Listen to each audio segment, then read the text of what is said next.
This is Talkin' Mule Deer with your hosts Steve Belinda and Jody Stemler. Talkin' Mule Deer takes you on a journey to learn more about the Mule Deer Foundation, mule deer and black-tailed deer biology and management, tips and tactics for hunting, conservation issues, and even features some of our corporate and celebrity partners. Now, let's start talking mule deer.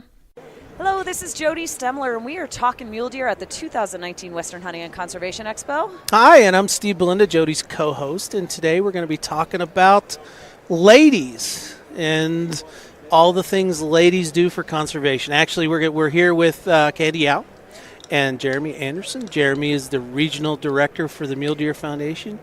And Candy, why don't you tell us a little bit about your background? Sure. So I'm Candy Yao. My husband Randy and I had a hunting show. It was all backcountry, do-it-yourself Western big game hunting show that aired on Pursuit Channel for 3 years, as well as Wild TV in Canada. And we just love to hunt. That's pretty much what we live for. So very passionate about getting other people into it, youth and women. So. And where are you guys based? We're based out of Lapine, Oregon, so Central Oregon. Excellent. And so most of your hunting show was focused in there, or was it all across the West? No, it's all Western states, yes. Outstanding. Yes. So I know you were talking about this a little bit earlier. As a woman in the outdoors, you were recognizing that there's not a lot of opportunities for women to engage and to learn. So Correct. Tell me how this brain idea came to you to start a ladies' camp. So I trained horses for years and lived on big ranches, and when I started doing lessons, what I saw was that women are so passionate about learning, especially once their children are semi-grown. They're trying to find their way again. And so I did clinics with horses, and it was just amazing what it did for these ladies. And so I mentioned to Randy, we should do that with hunting. So many women want to learn to shoot, and I helped with some shooting classes here and some archery classes here and stuff, but I could see there was all that stuff that they just still didn't know in the field. And as we all know, women can't learn from their husbands, and husbands certainly don't learn from their wives. So I was like, there's this huge void here. And he's like, oh, no, that'll never happen. It won't work. And so we tried one in Oregon, and we only had 20 ladies, but it exploded, and it changed some of their lives. And so what types of things do you do at your camps? Okay, so we have pistol, rifle, archery, and shotgun. And the one thing I did learn with the horse training is you bring in the best instructors. Absolutely. And then that way the women have, they can really gain and grow from there. We have orienteering where we teach not just the GPS, but maps and a compass as well. We actually bring in an elk, and Benchmade is one of our sponsors, and the ladies actually quarter the elk. Wow. And hang it up. We actually put a quarter in a pack so they can feel what that feels like. Everybody thinks they know what that's like to pack out a deer or an elk, and the reality, Cow or bull. Yeah, it's like Because there's significant difference between a cow and a bull quarter. Exactly, so. or even a deer. A buffalo. Yeah, that's what we did Chad last year. Yeah. So, and then we take there's so many things we do, but then we take that concept of field to table. So Traeger is also a sponsor. And we take the back straps and the tenderloins, and so the next day after they've cooled out, we Traeger them. So and the women absolutely are eating that up. They really want to know how to provide for their family in a healthy, organic, natural way. Do you do this right before hunting season so they can transition right into that season, or is it? It's a little early. It's June and July. Okay. But it'll give them an opportunity if they want to hunt that season, if they have the proper hunter education and places to go. It's not something that they're going to have to wait 6-8 months where they would lose interest. Correct. So No, they're on fire when they get out of there. So. Hey, you got to wait for the season to start. Right. So is it women and girl? What are your age ranges of people that you come in? So it's basically, we literally have from 12 years old, we do require that they have a hunter education card. Okay. So, and that helps with our insurance as well. And then we had ladies up in Oregon last year that were in their late 70s. Oh, fun. So it's all ages and all levels, from never touching a firearm to very advanced people who might be in a little bit of a slump that just want a little, touch up. Outstanding. And for the women who are new to this, what types of tools are to transition the learning from that camp to then take it and actually use it into the field?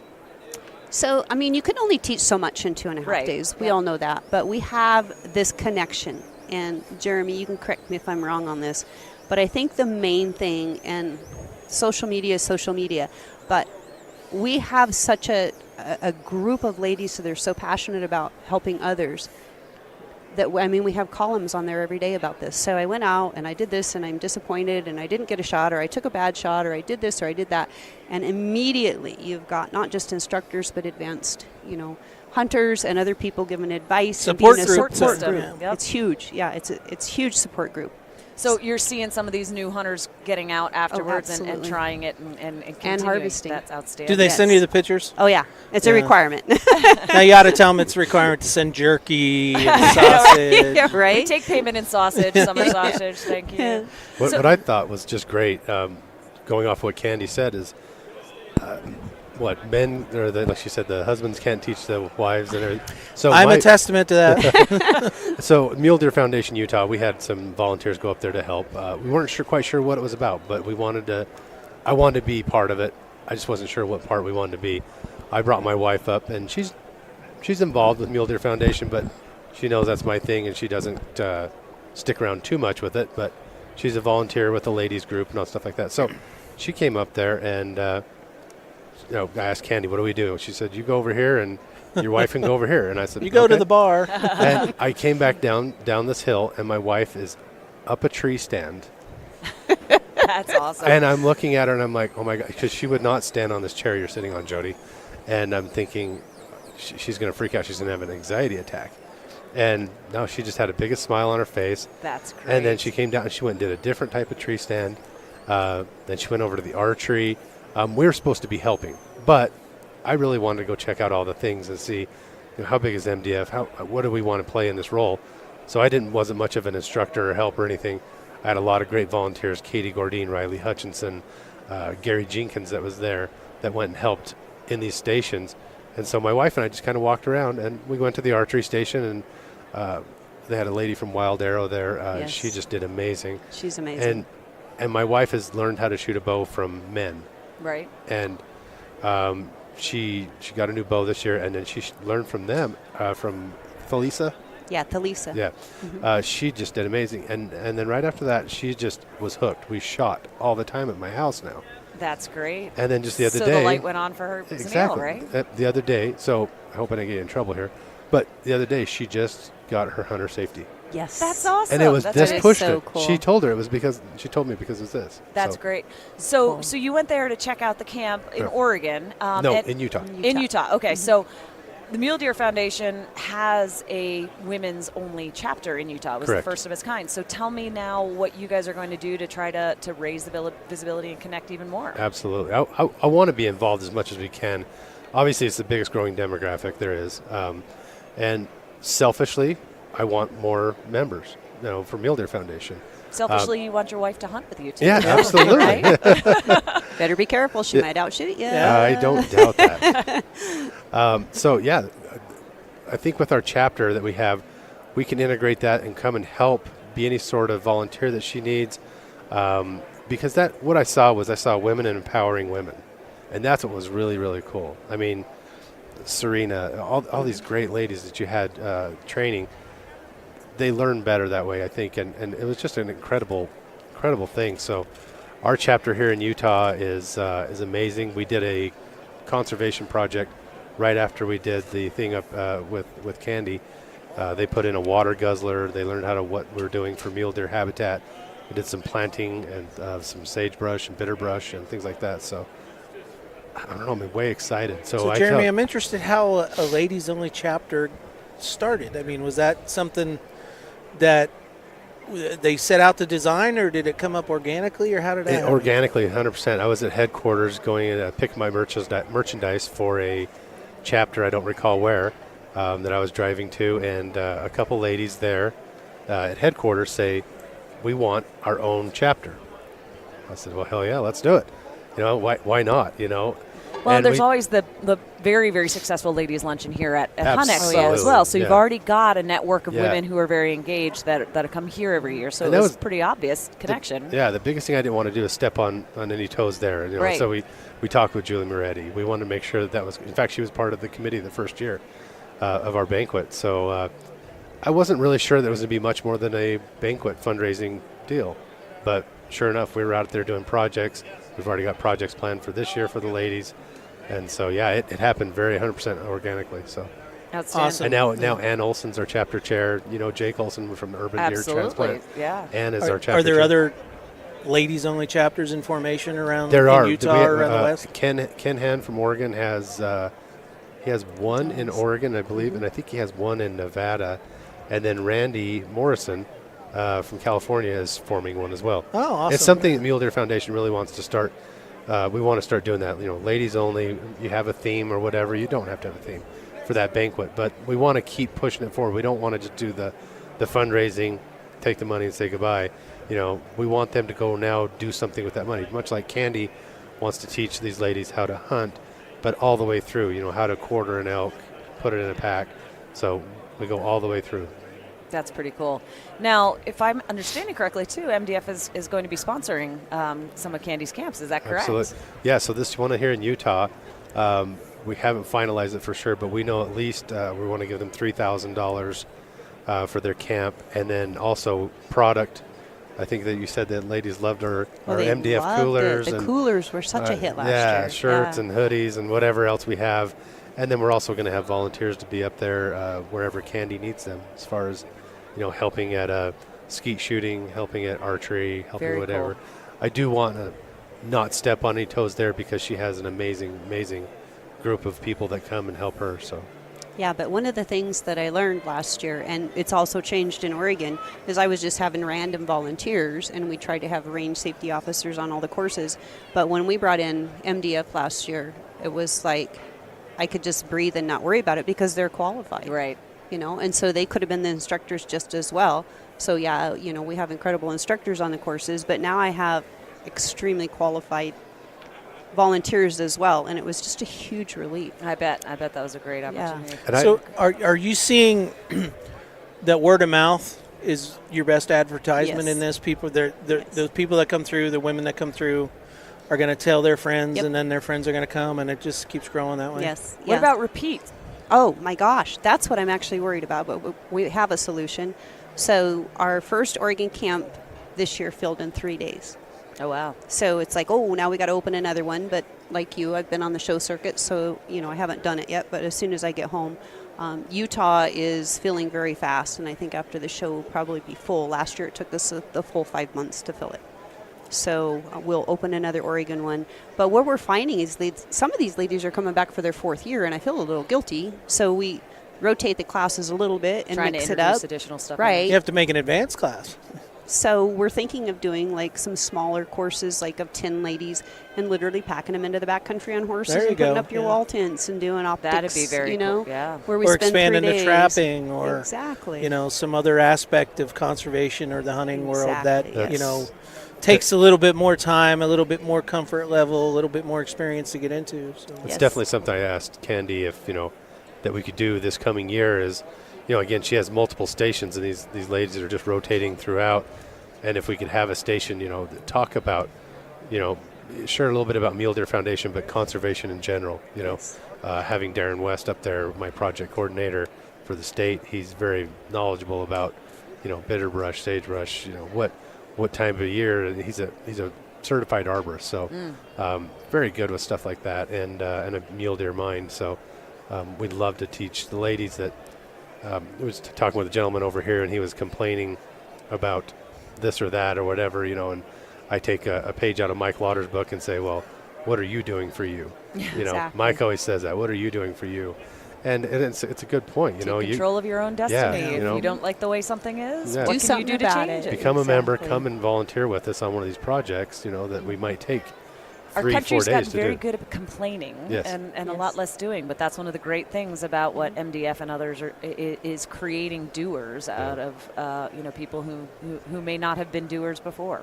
So, Kenny, have you used your television shows to profile this camp at all? And A little bit. yeah, because I think, you know, we all want to see the action of the hunting show and or the fishing show and that, but you know, there is quite a bit of interest in that learning aspect, and I think a show, you know, advertisement, floating your own boat, you know, I think particularly in the digital platform, Yes. you know, it may go over really well because folks can sort of on demand it versus just have to sit through when it's on the air. So We'll have quite a few of those up this summer.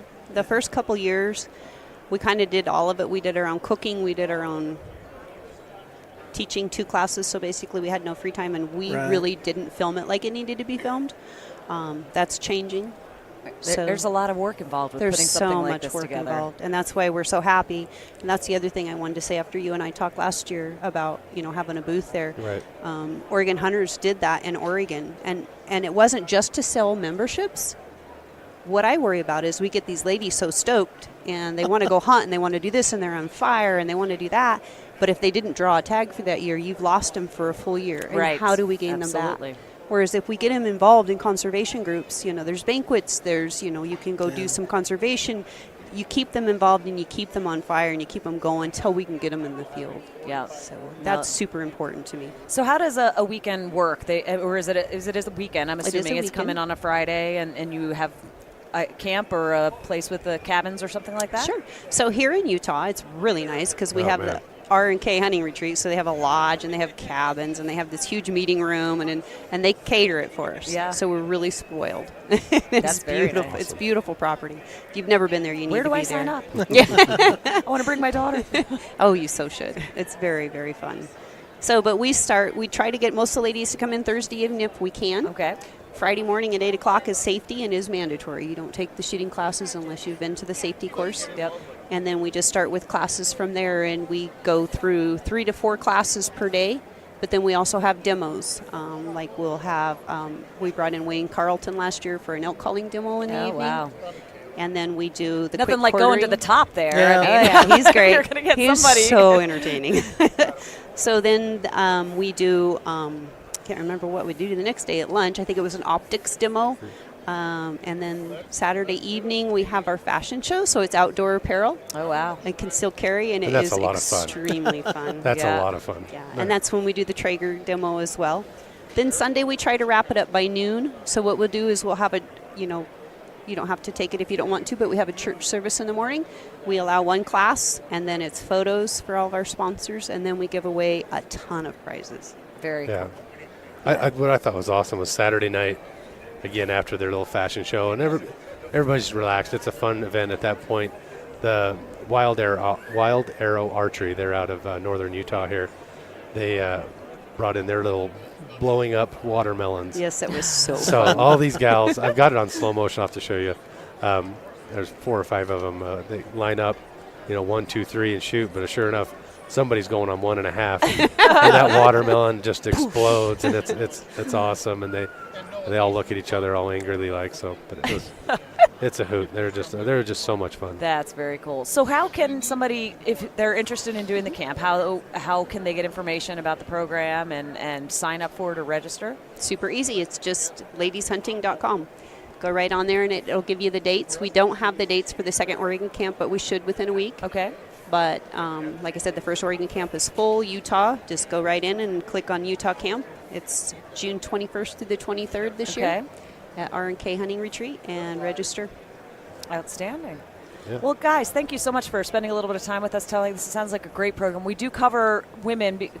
Being one of the few women podcast hosts here, this is maybe my influence on the process. But at the same time, as a relatively new or reactivated hunter, these opportunities are so important, and I see the value of women supporting other women and the men that can help us to learn the skills. And so any opportunity that women know, because it can be extremely intimidating. It can be very hard Yes. to get into, and once you're there, the empowerment, the opportunity, the bonding, the connection that happens is so wonderful. It is. So Yeah. thank you for what you're doing for the future of hunting, as well as for women in hunting. Yeah, it's great that you're reaching a demographic that the traditional model wouldn't have reached, and I think we're going to be better off for it. The male-dominated hunting and conservation world can always use more female help. So, Absolutely. So, Candy, Jeremy, thank you so much for spending time Thank with us you, talking guys. mule deer today. Until next time, this is Jody Stemler. and I'm Steve Belinda, and thank you for talking mule deer. Thanks for talking mule deer with Steve Belinda and Jody Stemler. The Mule Deer Foundation is the only conservation group in North America dedicated to restoring, improving, and protecting mule deer and black-tailed deer and their habitat. MDF is a strong voice for hunters in access, wildlife management, and conservation policy issues. To find out more, visit www.muledeer.org and stay tuned for the next episode of Talkin' Mule Deer.